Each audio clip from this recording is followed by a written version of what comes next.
I think my dog just sobbed. I swear to you, I saw tears when they took his blanket. That's what I told the shelter volunteer, and she just gave me this half smile like she thought I was exaggerating. But I wasn't. I've had dogs my whole life. Labs, mutts, shepherds, even a 3-legged beagle named Homer, and I've never seen anything like what I saw that day. It was a Friday morning, barely 8, and the cold had crept in hard overnight. I showed up early at the county shelter outside of Boise because I'd seen a post online about a senior dog named Stanley. Said he was quiet, sweet, and hadn't left his bed for days. The post had a photo of him wrapped in a ratty, pale blue blanket, his brown eyes peeking out, heavy with something that didn't feel like sleep. The moment I saw that photo, I knew I had to meet him. When I got there, the shelter was just opening. The cement floors were still damp from mopping, and the smell of bleach hung in the air. A young woman named Mary led me past rows of kennels, big dogs barking, little ones pacing, some jumping like they knew a visitor meant hope. But then there was Stanley. He didn't move. He didn't bark. He just looked at me from the corner of his kennel like he'd already given up. His fur was a patchy mix of gray and reddish brown, with white around his muzzle that reminded me of snow clinging to dead grass. His ears were low, tail still. He lay on his side, curled around that tattered blue blanket like it was the only thing keeping him together. I knelt down. "Hey, buddy," I whispered. His eyes shifted to me, but his head didn't move. Mary said he'd been brought in 3 weeks ago, found wandering near a truck stop just off I-84. No collar, no chip. She figured he was about 10 or 11, maybe older. "He sleeps with that blanket like it's a person," she told me, almost like it made her uncomfortable. When I asked to sit with him for a while, Mary nodded and unlocked the gate. I stepped in slow, careful not to startle him. He didn't flinch, just watched. I sat cross-legged on the floor next to him. The blanket was tucked under his paw, a frayed corner clenched like a lifeline. I spoke to him softly about nothing in particular, how cold it was outside, how I once had a dog named Rufus who used to hate the vacuum cleaner, how I wasn't looking to adopt, but sometimes things don't go according to plan. And then the janitor walked in. He looked over and grunted. "That thing needs to be thrown out. It's filthy." Before I could say anything, he yanked the blanket away. Stanley didn't move at first. Then his eyes grew wide. He sat up so fast I thought he was going to topple over. He made this noise. Not a growl, not a bark, not a whine. It was a sound I'll never forget, low and broken. A cry. He stared at the door where the blanket had gone, then turned and pressed his head against the cold floor. His body started to shake. "Hey!" I stood. "Give it back. He needs that." The janitor rolled his eyes but didn't argue. He came back a minute later and dropped the blanket near the gate. I picked it up, walked back in, and laid it gently over Stanley.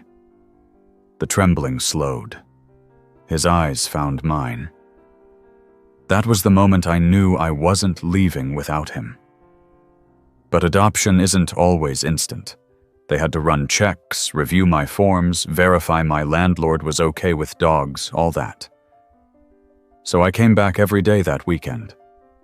Each time, I brought something with me.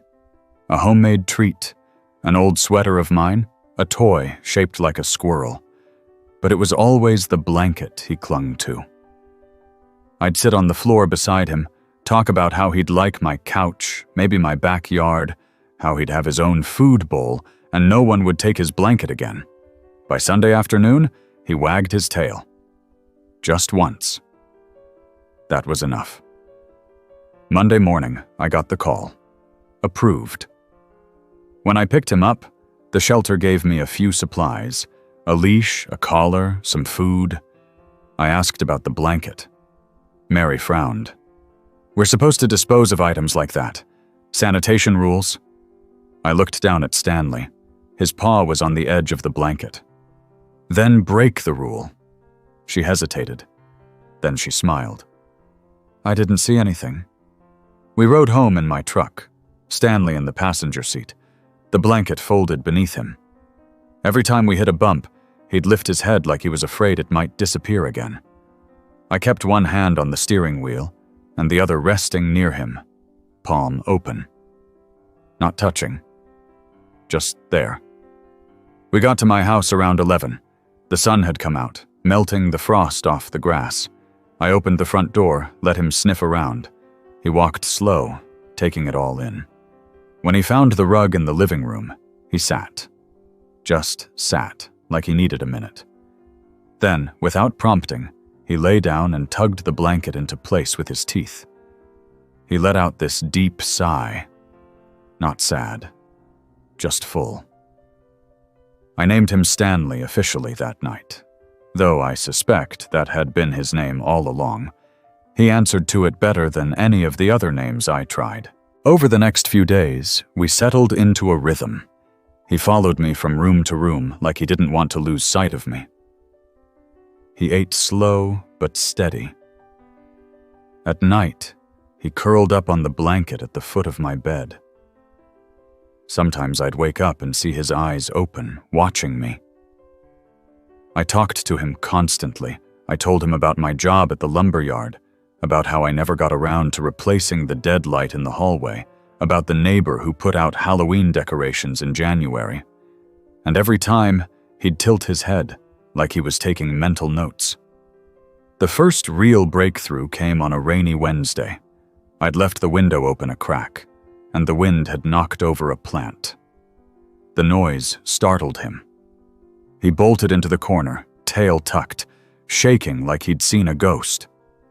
I crouched down, held the blanket in my hand, and said, "Stanley, hey, it's okay. It's just a plant. No one's mad. Come here, bud." He didn't move. So I sat. I sat for 20 minutes, not saying another word, just holding the blanket. Finally, he crept toward me, slow and unsure. When he reached me, he pressed his nose into the cloth, then leaned into my chest. I didn't move. That night, he jumped up onto the bed. Not just the edge. Right next to me. Stanley became my shadow. People at the store recognized us. "That's the guy with the old dog and the blue blanket," they'd say. He'd ride in the cart like royalty, blanket tucked around him. I got questions, sure, but mostly smiles. Somehow that ratty blanket had become a symbol, not just of comfort, but of survival. Weeks passed, then months. Stanley started wagging more. He chased a ball once, just once, but it was glorious. He barked at a squirrel and then looked at me like he wasn't sure where that sound came from. One night in spring, I came home from work and found him asleep on the porch, blanket wrapped around him like a burrito. He looked so peaceful I couldn't bring myself to wake him. I just sat beside him. "You're home now," I whispered. He didn't open his eyes, but his tail thumped. And for the first time since we met, I cried. The morning after I cried next to Stanley on the porch, I woke up earlier than usual. Not because of an alarm, but because I felt something pressing lightly against my arm.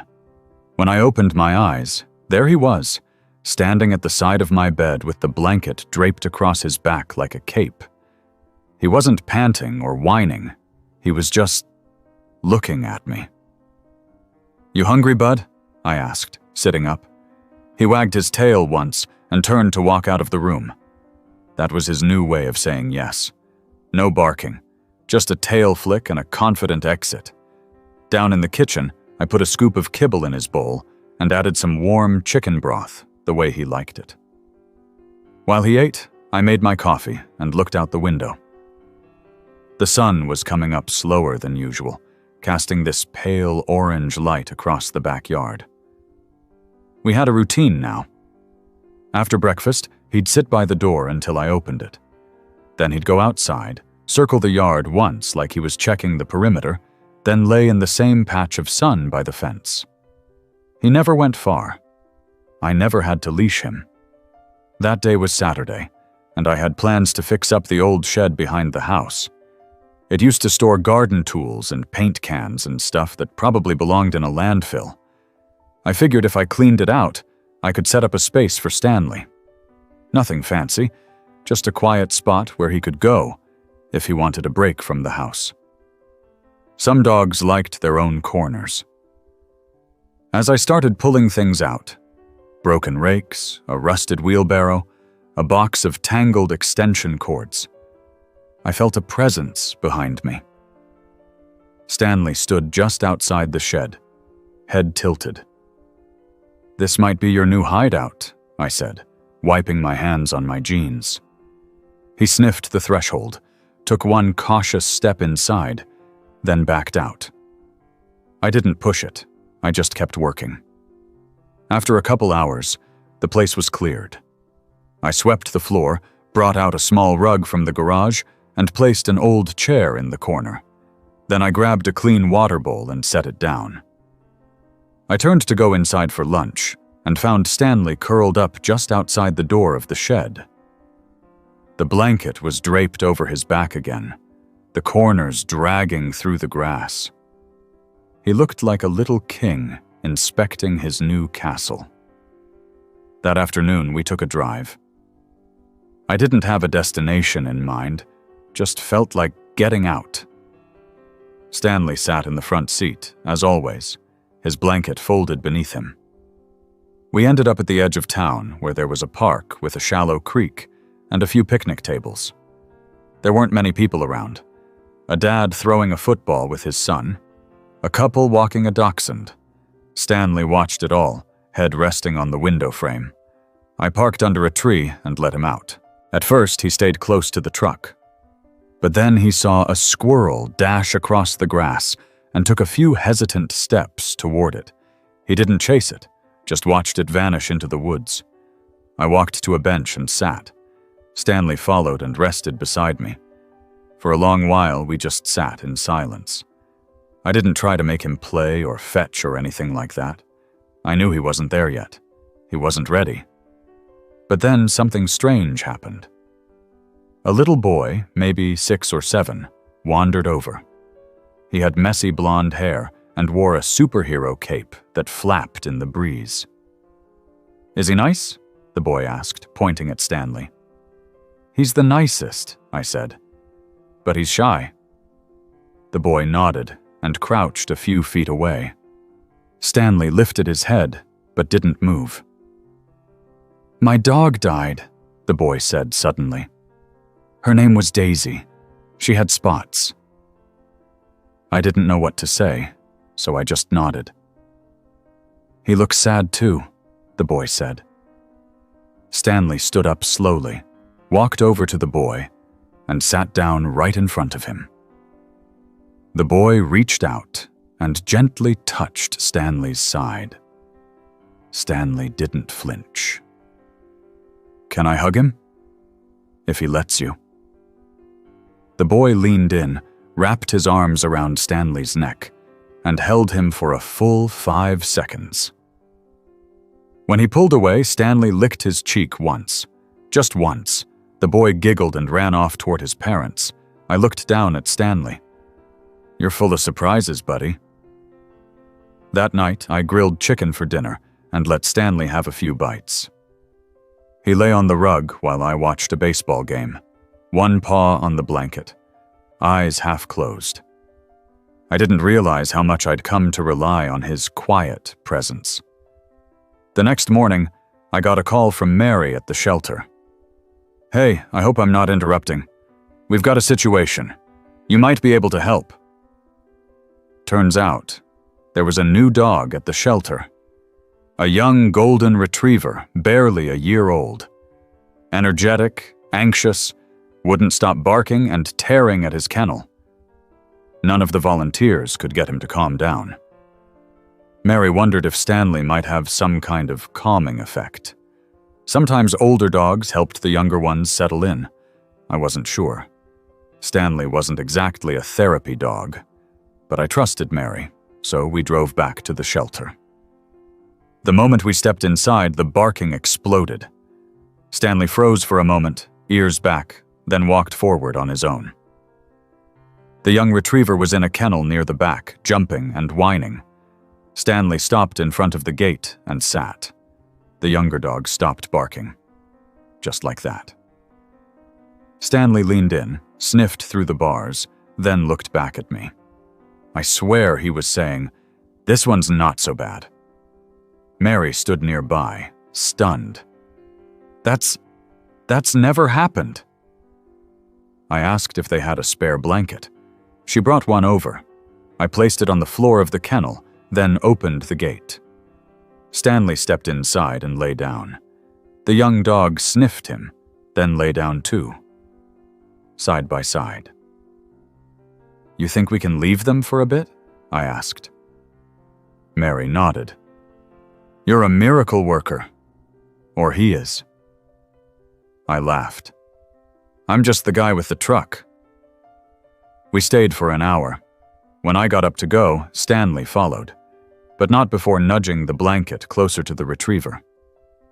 It was the first time I'd seen him offer his comfort to someone else. On the ride home, I kept thinking about that. About how something so small, a scrap of cloth, could hold so much meaning. Stanley had known what that dog needed. Back at the house, I poured us both a bowl, his with kibble and broth, mine with cereal and milk. We ate in the kitchen, side by side. That evening, I brought out an old album of photos, pictures of dogs from my past.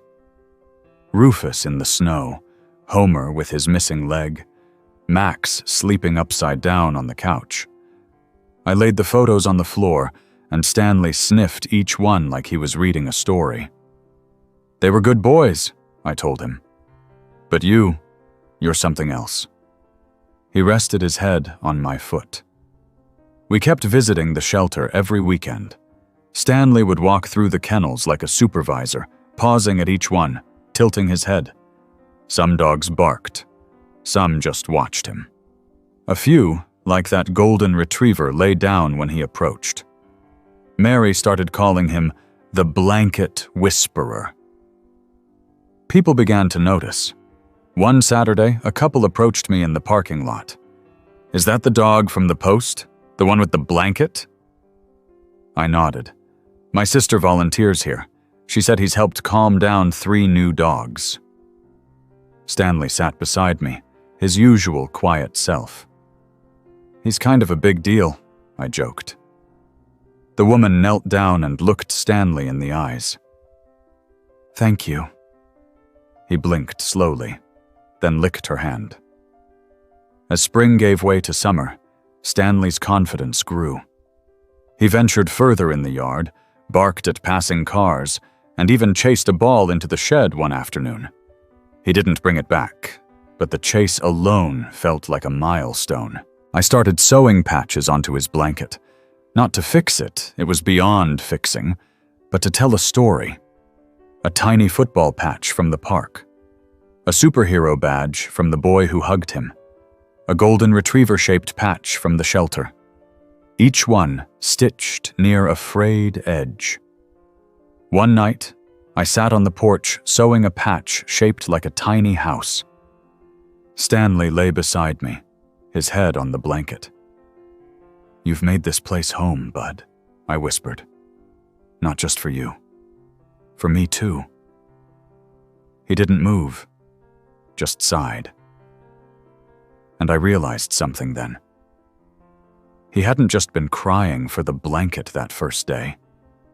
He'd been crying for all he'd lost. And maybe now, all he was starting to gain. But that wasn't the end. That was just the beginning of something I never saw coming. Stanley had always been gentle, but it was that 3rd month in my home when he began to show a kind of quiet bravery that I never expected. One morning in early July, We went for a walk down our usual route along the ridge road. It was hot, the kind of hot where the air feels thick and even the birds keep quiet. I brought a bottle of water and his collapsible bowl, just in case, tucked into the little satchel I now carried on our walks, along with 2 spare poop bags, a packet of chicken jerky, and a neatly folded square from his blanket, which I had cut and hemmed just for outings. He liked having it nearby. Stanley walked ahead of me that day, tail swaying slowly, stopping every few feet to sniff the grass or glance up at the trees like something might jump out and surprise him. We passed a few folks along the way, a jogger, an older man with a cane, a woman walking her bulldog, who gave Stanley a quick sniff before moving on. Nothing out of the ordinary, but near the last bend in the trail, we heard it, a sharp bark, high and panicked, then a series of scrabbling sounds. Stanley froze. I did too. Another bark, then a whimper. It was coming from the ravine just off the trail. I walked carefully to the edge and looked down. There, about 6 feet below, stuck between 2 brambles, was a skinny brown dog, a puppy by the looks of it, maybe 5 or 6 months old. Its back leg was twisted at an odd angle, and its eyes were wide with fear. Stanley stood at the edge beside me, silent, ears forward. I could feel the tension in his body, but not from fear, from focus. "Stay," I told him, though I barely needed to. I slid down the slope carefully, shoes scraping against the loose dirt. The thorns snagged my jeans as I approached, but I kept my voice calm. "Hey there, little one. Easy. I got you." The pup bared its teeth at first, a warning, not aggression. I paused, reached into my satchel, and pulled out a bit of jerky. I tossed it gently near the pup's paw. It sniffed, licked, and then cautiously ate it. I got a little closer. "Good job. I know it hurts. We're gonna fix it." I slipped the leash from my belt and slowly looped it around the pup's neck. It didn't resist much after that. I picked it up gently, trying not to jostle the leg, and climbed back up the incline, using tree roots as handholds. At the top, Stanley was still there, alert and watching. When I reached the trail again, the puppy whimpered and tucked its head against my chest. Stanley leaned in, gave the pup a small lick on the ear, then walked beside us the entire way back to the truck. I drove straight to the vet clinic on Park Avenue. Dr. Wilkins was an old family friend who'd treated every dog I'd ever had. He met us at the door. "Looks like you've got a new passenger," he said, taking the puppy from my arms. Stanley followed us into the exam room and sat like he owned the place. The pup lay on the table, trembling but silent now. The X-rays showed a hairline fracture. Nothing surgical, just a cast and rest. Dr. Wilkins wrapped the leg gently while explaining care instructions. I agreed to foster the pup while they tried to track down an owner. "But he doesn't have a chip," Dr. Wilkins said, "and no collar. Odds are he was dumped." I nodded. I'd already figured as much. At home, Stanley led the pup to the shed, which had become his sanctuary. He sniffed around, and then walked out, almost like he was saying, "This is yours now." I set up a small bed and brought out another clean bowl. The pup, whom I started calling Scout, didn't move much that first night. Stanley slept nearby on the porch, blanket draped over his shoulders, eyes occasionally flicking toward the open shed door. By the next morning, Scout had taken 3 tentative steps outside. Stanley walked beside him like a guide. Over the next few weeks, they formed a bond I couldn't have predicted. Stanley taught Scout how to wait for treats, how to bark at the mailman just enough to be polite but firm, and how to ignore the neighbor's yappy terrier who barked at everything from falling leaves to his own reflection. Scout had energy in abundance. Once his cast came off, he zoomed around the yard like a little bolt of lightning. But no matter how far he ran, he always circled back to Stanley. They'd lie together under the maple tree, heads side by side. One afternoon, Scout discovered the joys of digging. I came out to find him halfway to China, dirt flying behind him in waves. "Hey, no!" I shouted. Stanley trotted over, stood beside the crater, and barked once. Scout froze. Then, unbelievably, he started trying to push the dirt back in with his nose. Stanley barked again, this time softer, like he was amused. "You've got him trained better than I do," I muttered. That night, I added a new patch to the blanket, a paw print stitched in brown for Scout. It was sometime in August when I noticed Stanley slowing down.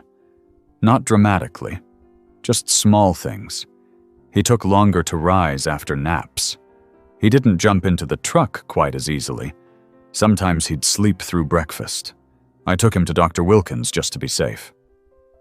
"He's getting older," the vet said gently. "His joints are starting to ache. Nothing unexpected for his age. You've done wonders with him. Just keep an eye on changes." I bought him a new orthopedic bed and carried him into the truck when he needed it. He still wanted to go on walks, just shorter ones. Scout adapted instantly, slowing his own pace to match. One morning, while I was working on the fence, Stanley started barking in a way I'd never heard before. Urgent. Repeated. I dropped my hammer and ran. Scout was caught under one of the backyard chairs. He'd been playing and gotten a paw stuck in the slats. Stanley stood beside him, barking until I arrived. "You're the alarm system now," I said, gently freeing Scout's paw. "Good job." Stanley sat back down, satisfied. Later that week, Mary called again. "We have a senior shepherd mix who won't stop pacing. We were wondering—" I didn't need her to finish. I packed the truck. Stanley took to the new dog, Maisie, like he had to Scout. Sat beside her kennel, waited until she calmed. Led her to the water bowl when the gate opened. It was almost like a ritual now. By the end of the visit, she was asleep beside him. I didn't know how long we'd have this quiet magic he seemed to radiate, but I knew I was going to hold on to it for as long as I could. That night, I took a photo of Stanley, Scout, and Maisie all lying in a row on the porch. I printed it the next day and stitched a frame-shaped patch onto the blanket, sliding the photo into a pocket behind it. The blanket was getting heavier now, not just from the fabric, but from everything it carried. Every thread, a story. Every patch, a memory. And Stanley, well, he carried it all with him. Proudly. There was still more ahead. I didn't know it then, but Stanley had one more gift to give. One more lesson he would teach us all. But not yet. Not yet. By September, Stanley had become something of a legend in our town. It wasn't anything I tried to make happen. Word just spread. First it was the folks at the shelter who shared his story on their Facebook page about the senior dog who cried when his blanket was taken and then went on to calm the nerves of scared pups. Then it was the vet clinic who posted a photo of Stanley and Scout lying nose to nose with the caption, "Healing comes in many forms." And soon, people I'd never met were stopping us on our walks. "Is that Stanley?" they'd ask, wide-eyed, like they were meeting a celebrity. "The blanket dog?" I always smiled and said, "Yep, that's him." Stanley didn't seem to mind the attention. He took it in stride. Walked a little slower these days, but his head was always up, ears perked, tail giving that slow, steady sway, like a pendulum marking time. One morning, we got invited to a local elementary school. A teacher named Mr. Whitaker reached out through the shelter and asked if Stanley could visit his second-grade class for a reading event. "It's Pet Appreciation Week," he'd written, "and a few of our students are struggling readers. We heard that reading to dogs can help build confidence." I wasn't sure how Stanley would handle a room full of 7-year-olds, but I figured we could try. We showed up the next Wednesday with Scout in tow and a small duffel bag containing treats, a portable water bowl, and a square of the original blanket. The kids were waiting for us on a big alphabet rug in the middle of the classroom. When we walked in, the room lit up with gasps and whispers. "He's so big," one girl said. "Is that his blanket?" another boy asked. Stanley took one look at the crowd, glanced at me, and walked right over to the rug. He plopped down with a groan and set his head on his paws. The children circled around him like he was made of gold. Mr. Whitaker handed out small books and paired each child with a buddy. "Just sit near Stanley and read quietly," he said. "He's a very good listener." And that's exactly what they did. One by one, they opened their books and started to read. Some stumbled over words. Some whispered so softly I could barely hear. But Stanley lay still, blinking slowly, occasionally glancing at a reader like he understood every word. Scout wandered among them too, sniffing backpacks and licking fingers. The kids loved him, but Stanley was the anchor, the quiet center of it all. At the end of the visit, a little boy named Lucas came up to me with his book clutched in both hands. "He didn't even laugh when I messed up," Lucas said. "Usually people laugh." I crouched down. Stanley knows what it's like to be scared. He's just happy you tried. Lucas nodded, then did something that caught me off guard. He reached into his pocket and pulled out a crumpled square of blue fabric. "It's from my baby blanket," he said. "Can you sew it into his?"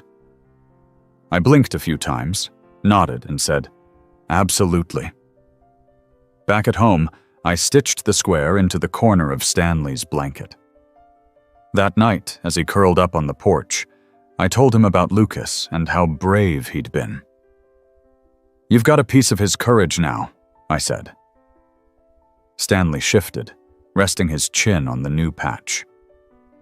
The school invited us back every month after that. It became a regular thing. Stanley would lie still for an hour while Scout ran around like a maniac, and the kids would take turns reading their favorite stories.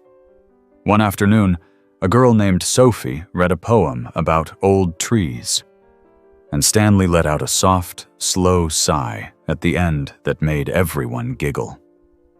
Meanwhile, things at the shelter continued to evolve. Stanley's presence had sparked something new. Mary started a program called Blanket Buddies, where volunteers brought in old blankets to place in each kennel. The effect was immediate. Dogs who used to pace non-stop began to settle faster. Adoptions picked up, and every blanket, no matter how worn, had a small tag sewn into it. Inspired by Stanley. Some of the dogs even went home with their blankets.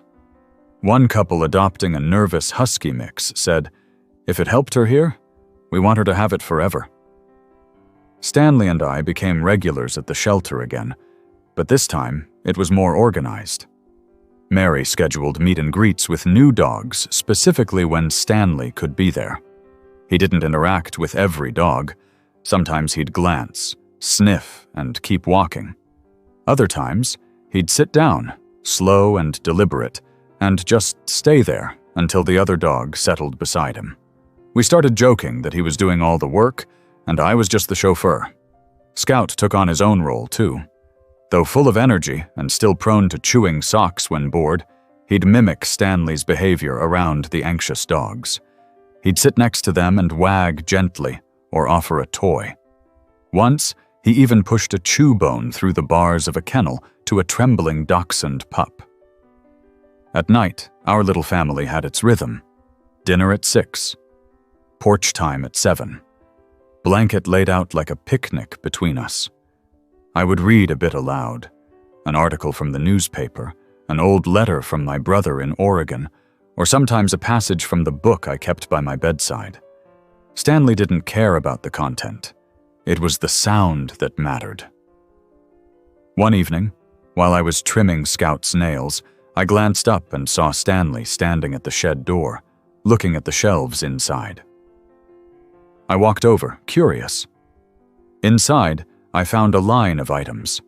Scout's favorite toy, a spare leash, a bowl, and beside them, carefully placed, 3 pieces of folded cloth. Fragments of old blankets. Stanley looked up at me, then back down. "You're saving them," I said quietly. I added a small wooden box to the shelf the next day and began tucking the fabric pieces into it. A keepsake chest. Scout tried to grab one and run off, but Stanley gave him a bark so sharp it stopped him mid-leap. "All right," I said, smiling. "No stealing the legacy." Fall arrived with a crispness that made Stanley perk up. He loved the cooler air. Walks lasted longer. He'd stop to sniff the wind like it carried secrets. One weekend, we were invited to the town's fall festival. They were setting up a small pet celebration and asked if Stanley could make an appearance. I hesitated, worried the noise and crowds would be too much. But that morning, Stanley waited at the door, blanket folded neatly beside him, as if he already knew. We arrived at the festival grounds and were greeted like old friends. Someone had even set up a booth with a banner that read, "Stanley's Corner. Come say hi to a local hero." Kids lined up with drawings of him. Some brought patches to add to the blanket. I sewed them on throughout the day, right there in front of everyone. A red apple patch. A tiny stitched pumpkin. A smiling sun. Stanley lay quietly through it all, head high, eyes calm. When one child brought over a blanket she'd made for the shelter, Stanley touched it with his nose and wagged his tail. As the sun began to set, I looked down and realized Stanley had fallen asleep, his head resting on the very first patch, the square I'd saved from his original tattered blanket. Scout curled up beside him, yawning. We didn't stay long after that. I carried Stanley to the truck, careful not to wake him. On the ride home, I glanced at him in the passenger seat. His face was more white than red-brown now. His eyes, closed in rest, still carried the same softness they had the first day I met him. I reached over and gently laid the blanket across his back. He didn't stir. The wind outside carried the scent of leaves and something else. Change. But I wasn't afraid of it. Stanley had already taught me how to face the world, quietly, kindly, with your heart wide open. And as we pulled into the driveway, porch light flickering on, I whispered to him like always, "You're home, buddy." He didn't need to open his eyes. He already knew. The first frost came early that October.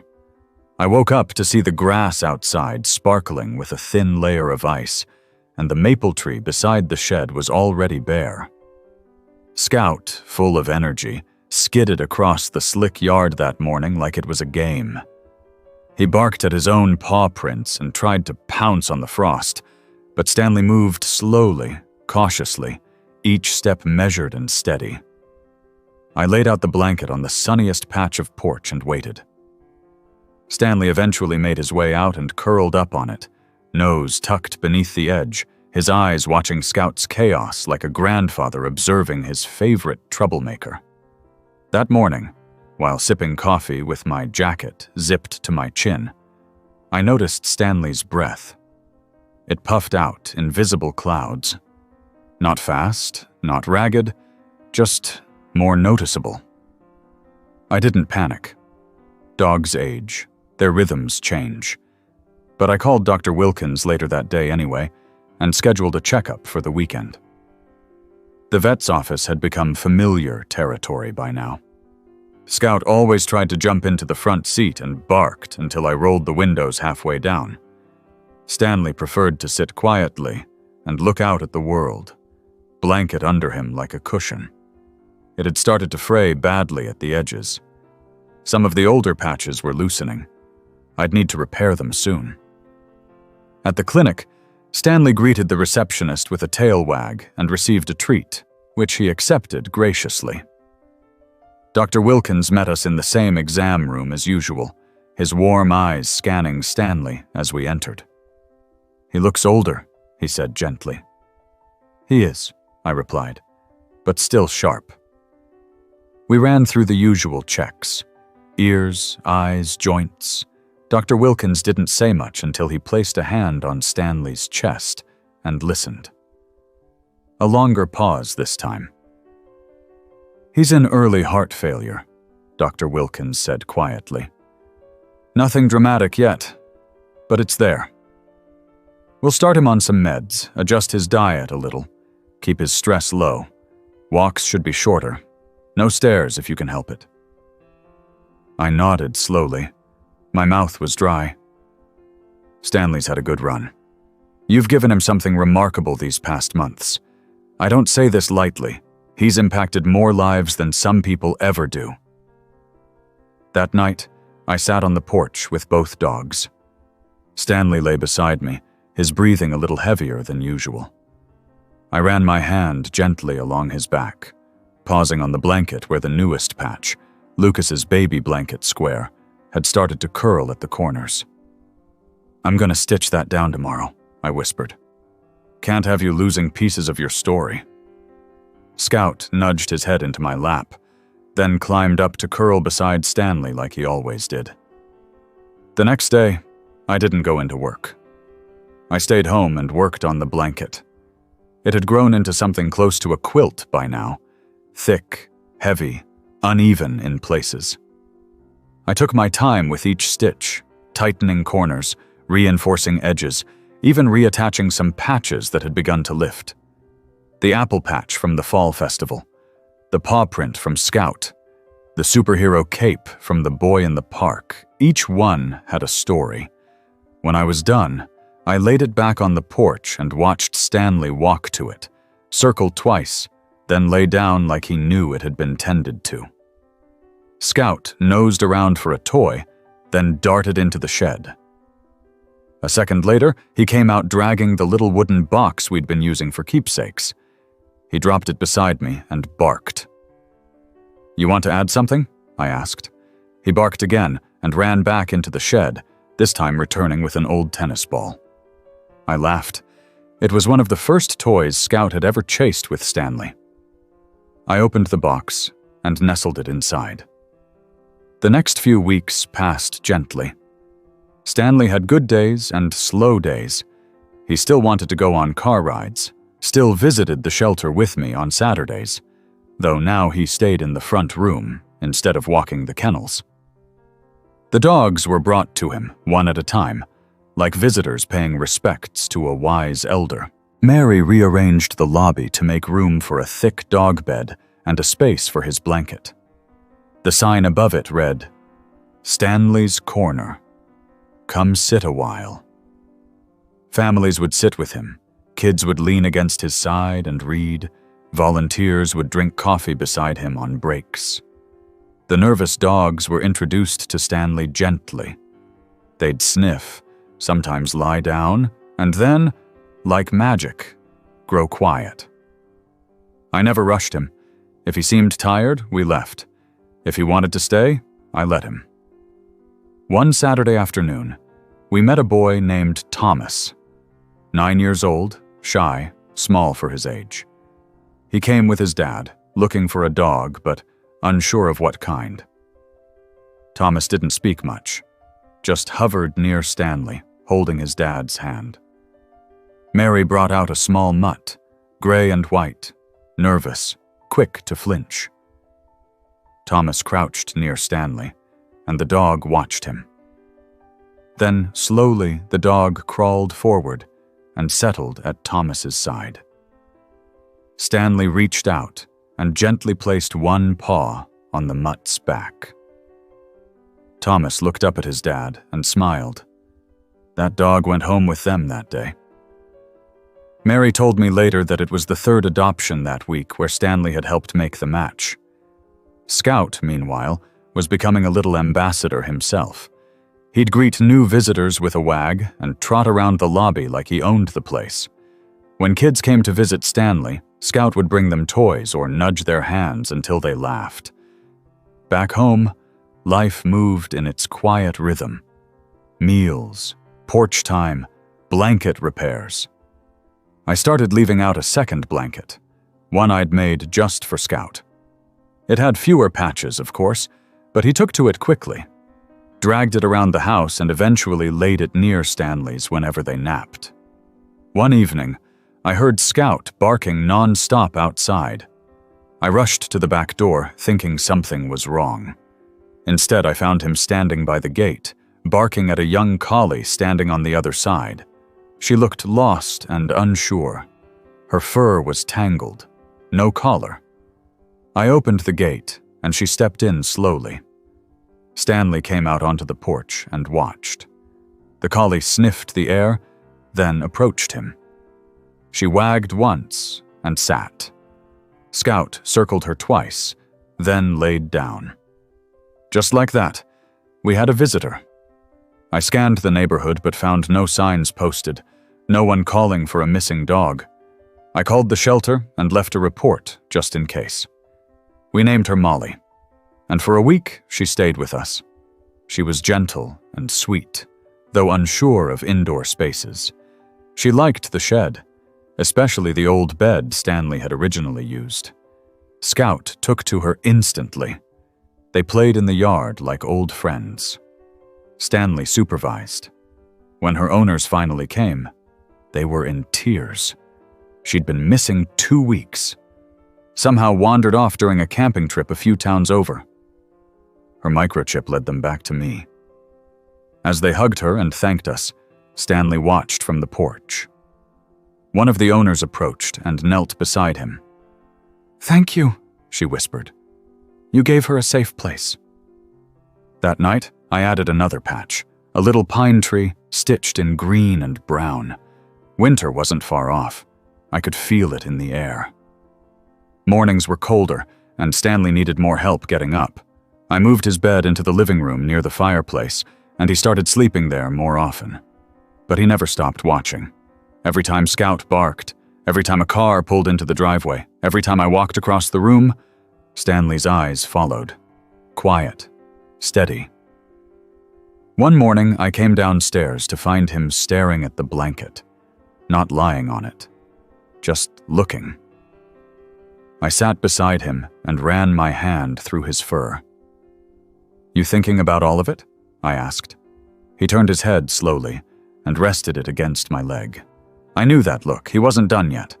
There was more to come. There always was. Stanley started doing something new that November. Every morning, right after breakfast, he'd walk over to the edge of the porch, sit on the second step, and just stare at the yard. Not the way dogs usually look out, scanning for squirrels or waiting for a ball. It was different. Focused. Intent.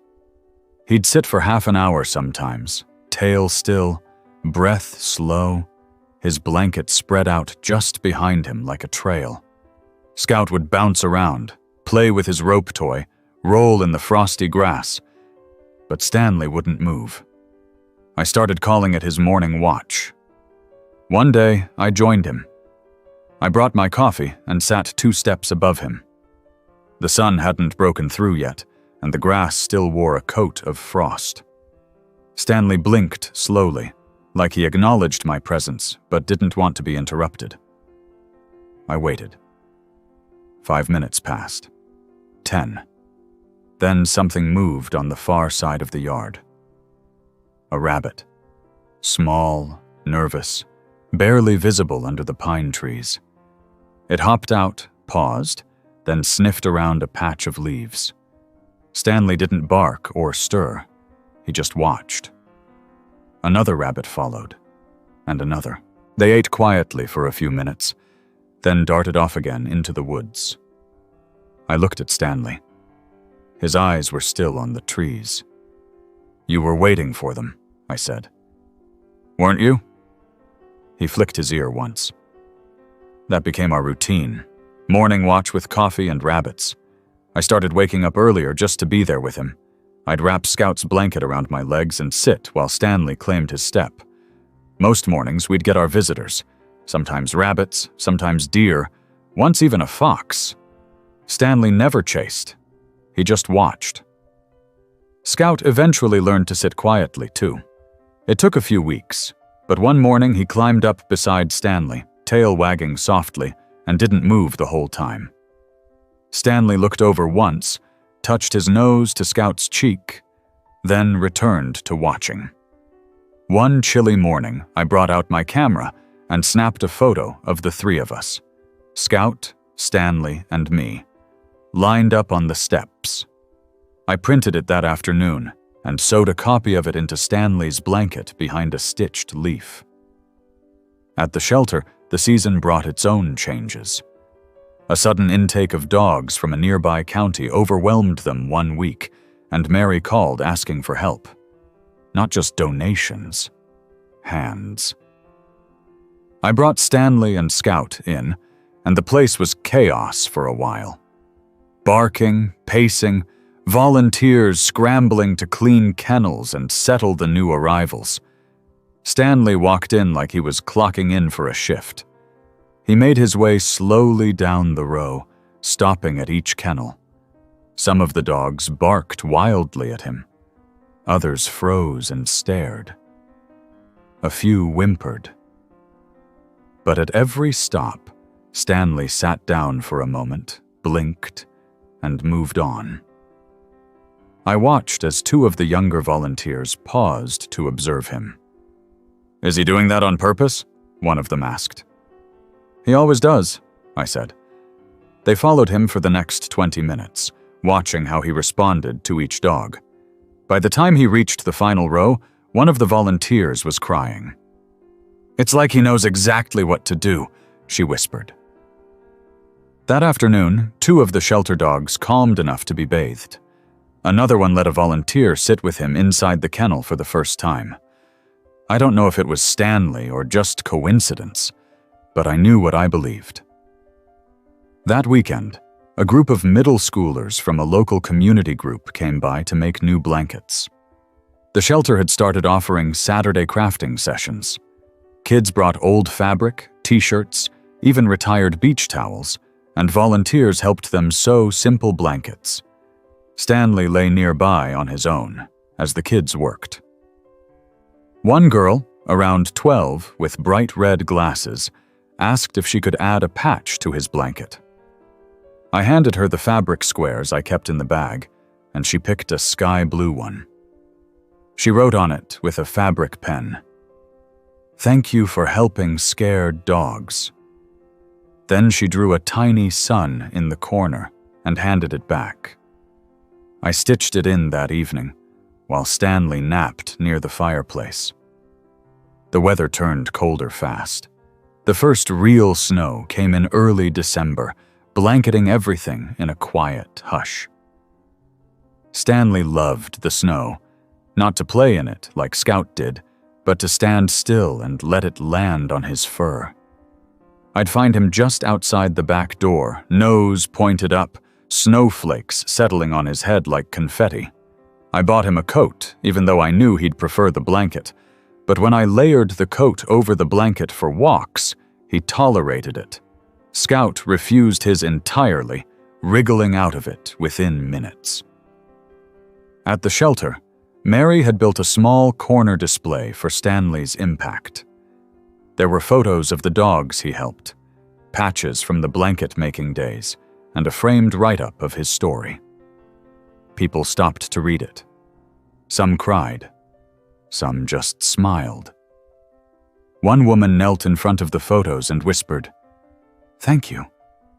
before walking away. Christmas was approaching, and we decided not to go anywhere. No visiting family, no trips. Just home, the three of us. I hung lights around the porch. Scout barked at them the first night, thinking they were bugs. Stanley watched them blink with sleepy eyes. On Christmas Eve, I wrapped small gifts for both dogs. Scout got a new squeaky toy, a chewy bone, and a collar. Stanley's box had a new soft brush, a small jar of hip treats, and a fresh square of blue fabric. That night, after dinner, I spread Stanley's blanket across the living room floor and sat beside him. Scout curled up nearby, his own blanket half draped over him. I took the blue fabric and stitched it near the center. I didn't write anything on it. It was just a color, a soft echo of that first ragged blanket that had started it all. Stanley watched me the entire time, his gaze calm, unmoving.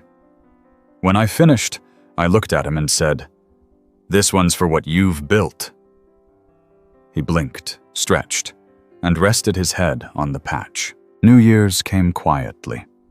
Fireworks popped in the distance, but Stanley didn't flinch. Scout barked once, then gave up and fell asleep under the coffee table. I stayed up, watching the fireplace, one hand resting on Stanley's side. He wasn't getting stronger, I knew that. But he wasn't retreating either. He was still showing up. Each morning, he'd go to the porch and wait for the rabbits. Each evening, he'd curl up near the fire. On shelter visits, he still lay beside the nervous ones. At the school, he still listened patiently as children read to him. In a world that moved faster every day, Stanley moved slower. But he never stopped moving. And in that quiet, he was doing something I couldn't fully explain. Something I could only call enduring. But there was more to come. There always was. January settled in like a long, gray sigh. The days stretched out with heavy clouds and the kind of chill that settled deep in your bones. Most people in town stayed indoors as much as they could. The sidewalks were empty, the parks quiet. But our house remained warm, full of movement, purpose, and the steady rhythm of lives interwoven. Stanley had slowed down more noticeably. He didn't always come to the door when Scout barked at the mailman, and sometimes he needed help getting to his feet, especially in the mornings.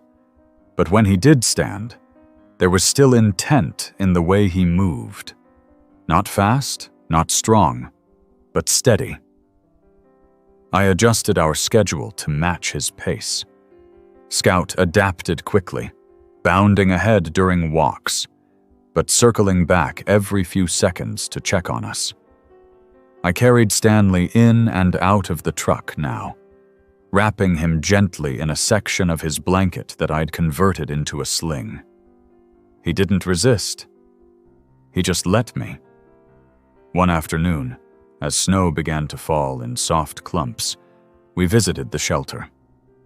Mary met us at the door, holding a clipboard in one hand and a mug of cocoa in the other. She greeted Stanley like always, giving him a soft pat on the side and a quiet, "Hey, old man." "We have a new intake," she said, eyes glancing over to a side room. "Tough case. Dog hasn't made a sound in 2 days. Won't eat. Won't even look at us." Stanley stood behind me, one paw resting on the edge of his blanket. He didn't move until I nodded. We walked together to the side room.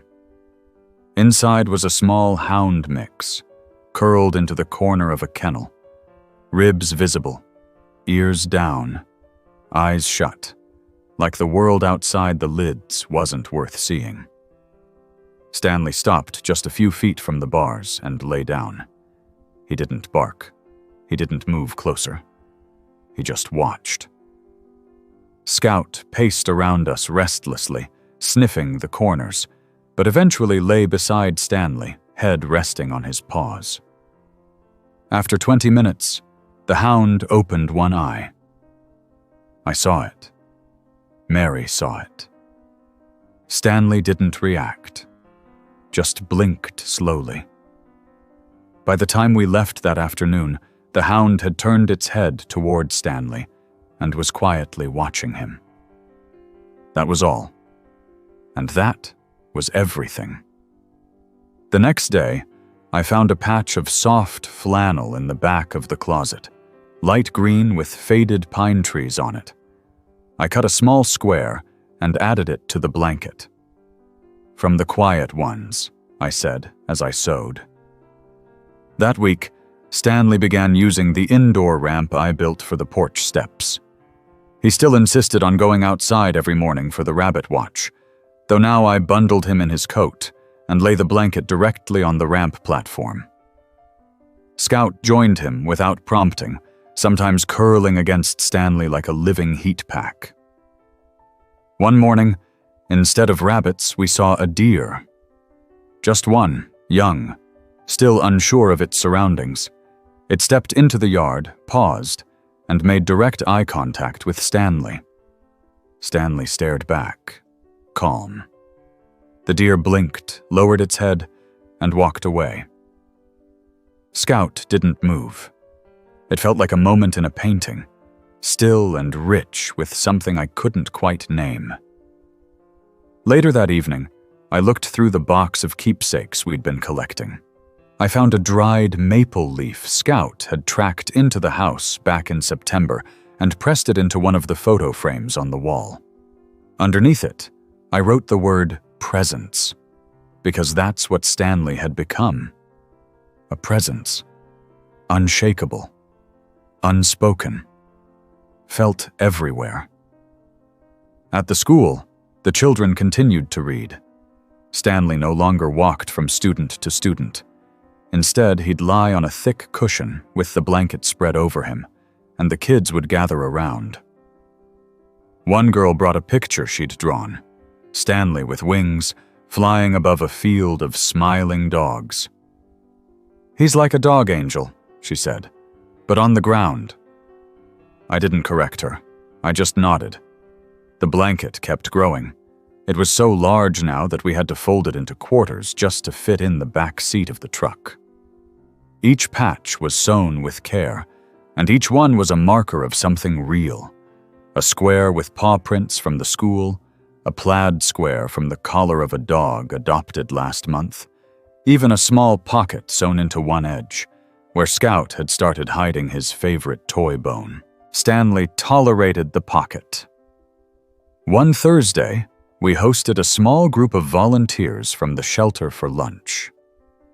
Mary, two younger staffers named Drew and Elise, and an older man named Howard, who had started volunteering after retiring from the fire department. They brought fresh blankets, dog food, and a framed picture of Stanley surrounded by all the dogs he'd helped calm. "We wanted to make sure you had a copy too," Mary said. "He's done more than any of us." Stanley lay near the fireplace while Scout hovered by the table, hoping for scraps. After lunch, we all sat on the floor with the dogs. Drew brought a guitar and played a slow tune. Elise sang a little. Howard told a story about the first dog he ever rescued from a house fire. Stanley watched them all, eyes half closed. And when the music ended, he stretched his legs out, exhaled deeply, and nudged his nose into the folds of his blanket. That night, I added the photograph to a frame and hung it beside the door. So every time we left for the shelter, for the school, or just for a walk, Stanley could see who he'd helped. It snowed hard the following Monday. Thick flakes, the kind that piled up quickly. I stayed home from work and spent the morning clearing the driveway. Scout went wild in the drifts, leaping like a deer, chasing invisible birds. Stanley stood on the porch, watching. When I came back up, I wrapped him in the blanket and sat beside him. "I know you can't play in it," I said, "but I think watching Scout might be more fun." His tail thumped once. That afternoon, the power went out. A tree had fallen down the road and cut the lines. I lit the fireplace and brought out a few extra blankets. We curled up together in the living room, the wind howling outside. Stanley, Scout, and me, all in one circle. When the power came back late that night, the first thing I did was check on the heater. The second was to check on Stanley. Still curled up, blanket tucked under his chin, eyes closed. Breathing steady. The next morning, I added a new patch to the quilt. White cotton, stitched with a small bolt of blue embroidery thread. Storm Night, I labeled it. The blanket had become more than a blanket. It was a map. A living record of every kindness Stanley had witnessed, every place he'd calmed, every life he'd touched. And it was still growing, still waiting for what came next, just like he was. By the first week of February, the snow had piled so high along the sidewalks that Stanley and I could only walk on a narrow path I'd shoveled through the yard. Scout didn't seem to mind the walls of white. He bounded through the drifts like a seal pup, disappearing into the mounds and popping back out with a face full of snow and a triumphant bark. Stanley walked behind me, slow and measured, his blanket wrapped around his back like a cape, tied loosely at the chest so it wouldn't slip. The mornings were darker now. We had to wait until nearly 8 before the light came strong enough for Stanley's rabbit watch. On some days, the rabbits didn't come. But Stanley waited just the same. He'd sit on the porch, nose pointed toward the tree line, ears twitching with each sound carried on the wind. I'd sit next to him with a thermos of coffee and a second blanket on my lap, just watching the stillness. It had become a kind of meditation. Me, Stanley, Scout, and whatever the world had to offer us that morning. One day, just after sunrise, a hawk landed on the porch railing. Scout growled low in his throat, but didn't bark. Stanley didn't move. The hawk stared at us for a full minute before spreading its wings and lifting off again, vanishing over the trees. Stanley turned his head slowly and looked up at me. "Yeah," I said. I don't know what that meant either. The next time we visited the shelter, Stanley stayed in the truck while I went inside.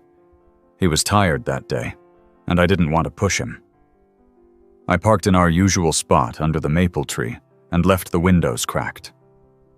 Scout sat in the front seat beside Stanley, blanket tucked under both of them.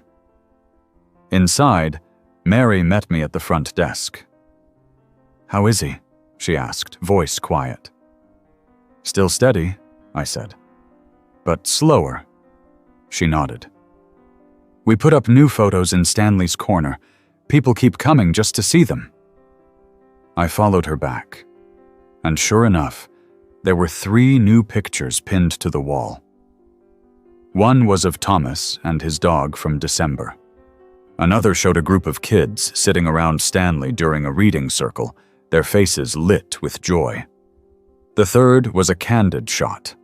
Stanley and Scout walking side by side in the snow, both of them looking forward, tails in sync. A volunteer named Grace came over carrying a folded piece of fabric. "One of the adopters made this," she said. "It's for the blanket." I unfolded it. It was made from a flannel shirt, red and white checkered, with a small embroidered heart in one corner. She said Stanley helped her choose her dog. She used to wear this shirt every time she visited. He always looked at her like he knew she belonged. I brought the patch home that afternoon and stitched it into the blanket's edge. I showed Stanley once it was done. He looked at it, then gently laid his paw across it. The next few days were calm. We didn't go anywhere.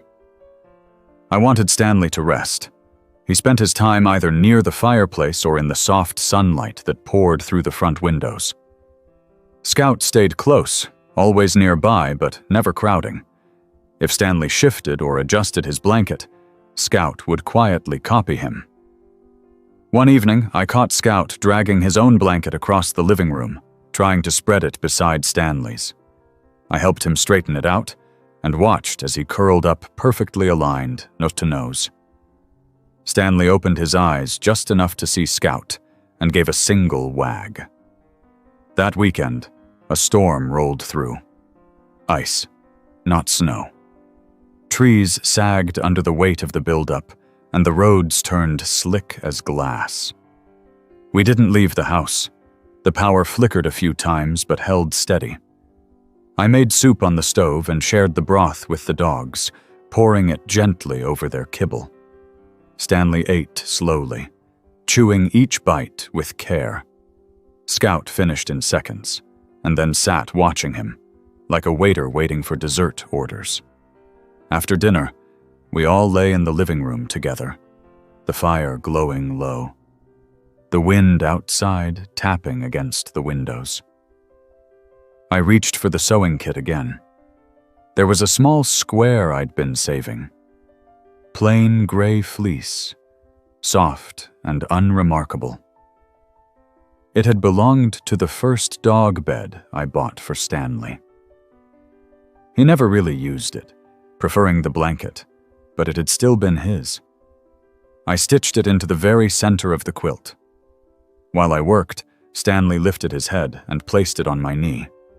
I rested my hand on his head. "Still with me, old man?" He blinked once. The next morning, the trees glittered with ice. The sun hit them just right, and it looked like the whole yard was made of glass. Stanley stepped onto the porch with more energy than I'd seen in weeks. He walked to the edge, sat tall, and watched. The rabbits returned. 3 of them, all in a row. Stanley's ears lifted slightly, and he let out a soft huff. Scout ran to the edge of the porch but stopped short, wagging his tail as he watched the rabbits hop through the frosted grass. I sat beside Stanley. "Feels like spring's not so far," I said. Stanley didn't move, but I felt something in his silence. A kind of acknowledgement. That afternoon, I found a letter in the mail addressed to Stanley. The return label said it came from the school. Inside was a stack of drawings and letters from the kids. "Thank you, Stanley," one read. "You make me feel calm.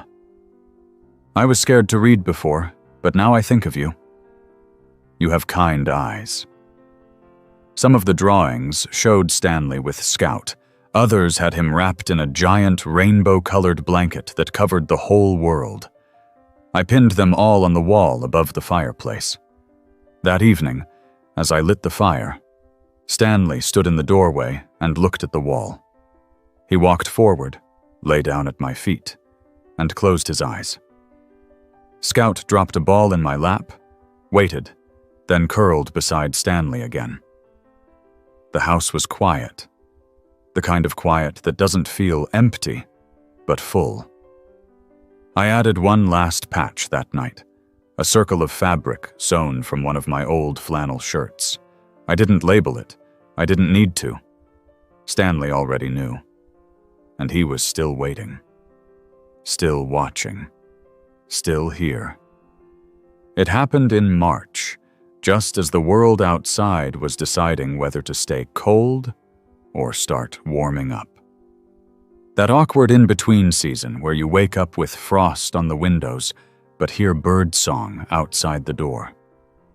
Stanley had made it through the hardest part of the winter, and I had begun to hope, maybe foolishly, that we had more time. He was still eating, still going out for his rabbit watch, though now I carried him more often than not. His legs had grown thinner, his breaths shallower, but his eyes, those rich brown eyes, stayed sharp. That morning, like every other, I wrapped him in his blanket and carried him onto the porch. Scout trotted ahead, tail swishing with anticipation, and curled up in his usual spot near the step. I settled Stanley next to him, laid the blanket across his back, and sat beside them with a cup of warm tea. We waited. And then the rabbits came. 3 of them, again, same as before. One paused halfway across the yard and looked directly at Stanley. I glanced at him, and I swear he smiled, not a human grin, not a baring of teeth, but something in his posture softened, his eyes half closed. Peaceful. He didn't bark. He didn't huff. He just watched. I watched him. He stayed like that for a long while. Still. Listening. Breathing. Then he turned his head toward me and rested it gently against my leg. I let my hand slide along his back, feeling the soft, worn fabric of the blanket, the patches sewn with years of memories. "Do you remember the creek?" I whispered. "And the boy in the cape?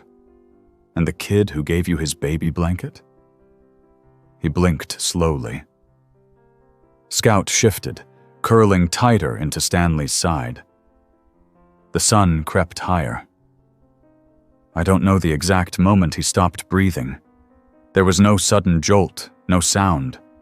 Just a stillness so complete, so soft, I almost missed it. My hand was still on his back when I realized the rise and fall had ended. The porch was quiet. I didn't cry right away. I sat there for a long time, both hands resting on the blanket now. Scout didn't move either. He laid his head next to Stanley's and stayed perfectly still. When I finally stood, I wrapped Stanley fully in the blanket. The whole of it. It was big now.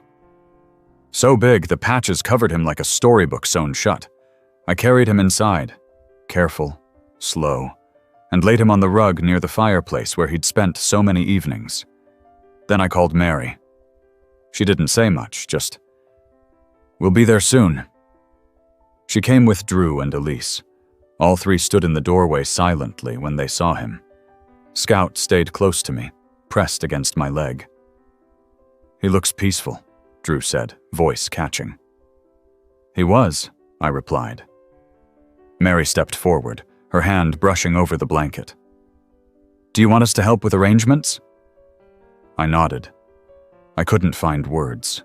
I didn't want him buried at a pet cemetery or cremated anonymously. I wanted something more, something that matched what he had given. Mary made the calls.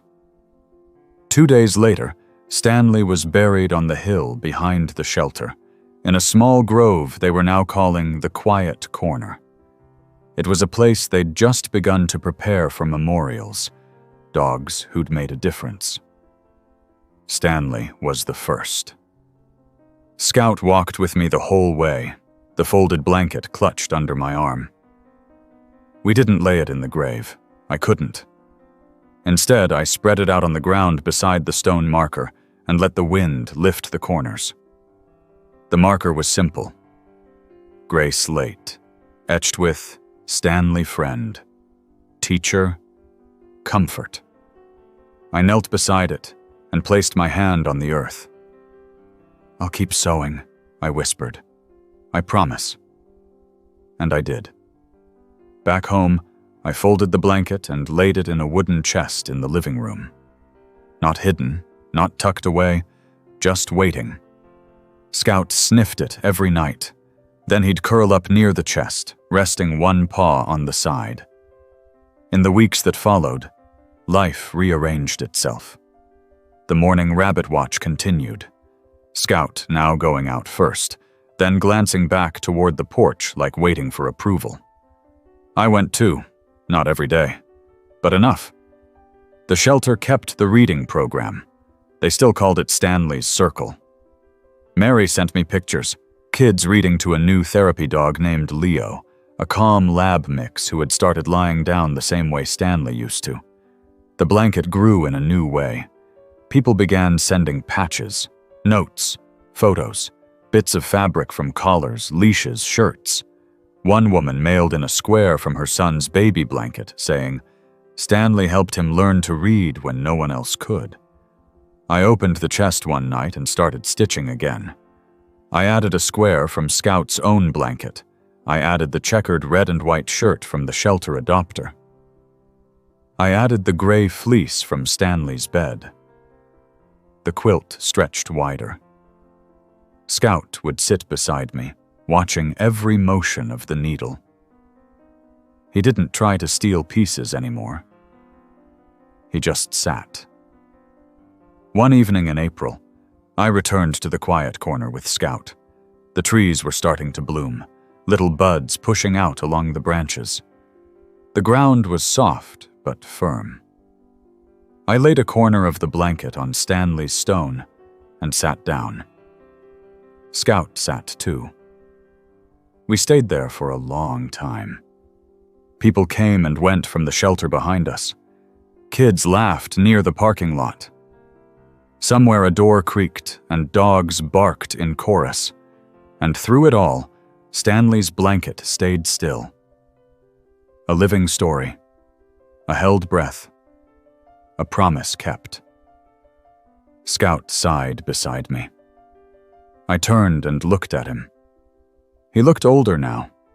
Still playful, still young. But something in his eyes had changed. "You ready to help someone else?" I asked. He tilted his head. That weekend, we took in a new foster, a trembling puppy with a limp and a mistrustful stare. She wouldn't eat, wouldn't leave the corner of the kitchen, but Scout lay near her, just outside of her reach. No barking, no pressure, just waiting. It took 3 days before she scooted closer, 5 before she ate beside him, 7 before she wagged her tail. I added a new patch to the quilt, yellow, soft, with a single stitched letter, S, for Scout. And I hung a photo in the hallway of Stanley on the porch, wrapped in his blanket, watching the morning come, waiting, listening, present. I passed it every morning, and I always whispered the same thing. "You're still home. You always will be."